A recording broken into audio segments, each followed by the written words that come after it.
Let's take you there now with meteorologist Mike Seidel. Mike, the track trending a little bit farther east. That would, I would assume, would be good news there in the Keys.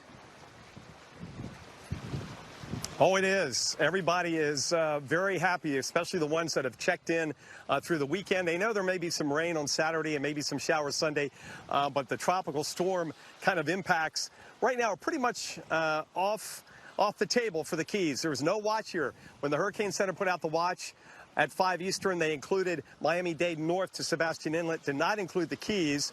We are outside the cone. You can get impacts outside the cone. We're not saying it's going to be a day like today on Saturday. By no means. The surface are going to the water's going to roughen up in the Florida Straits. But as far as direct impacts right now, more and more likely they're going to stay north and east up on the Florida East Coast.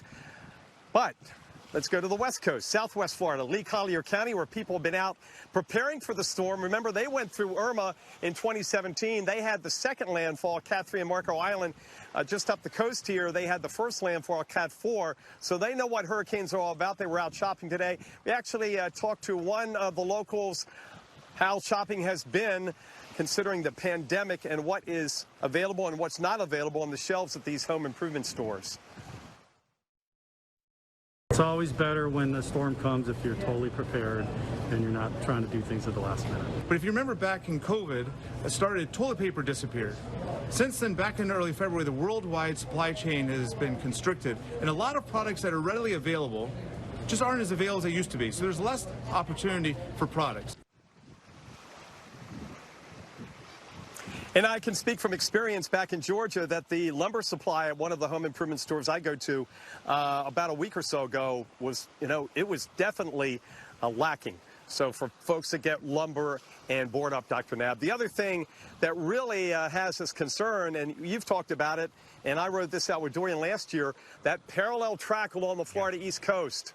A jog left or right can make all the difference in the world, whether you get, like last year with Dorian, I had wind gusts to 40 miles an hour just up the coast, Cape Canaveral, which just sticks a little farther out, had wind gusts almost 70 miles an hour. So it's really a tricky forecast getting into Saturday and Sunday.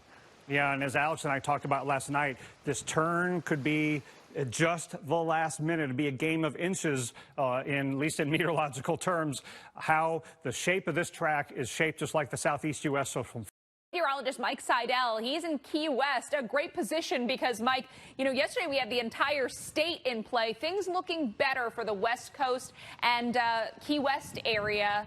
So you're going to be on the move. I am. Tomorrow we'll be heading up to southeast Florida, the major metro area, Miami, Fort Lauderdale, where Stephanie Abrams will be live in the morning in Fort Lauderdale, because we're pretty confident that the Keys, and certainly Key West, as far south and west as we are standing here on the beach, is really not in play for any significant impacts. And nobody's complaining. They went through Irma here just 3 years ago, came in up at Cudjoe Key as a Cat 4, then made the trek around and came into Marco in southwest Florida as a 3. So they're fine with maybe a few rain showers and some gusty winds, and the water will come up a little bit. We're going to have more than these 1-footers, Alex, as we get into tomorrow night, Saturday, and Sunday. So things are looking much, much better here in Paradise in Key West. Yep. All right. Well, enjoy the evening, and then we'll see you back here tomorrow.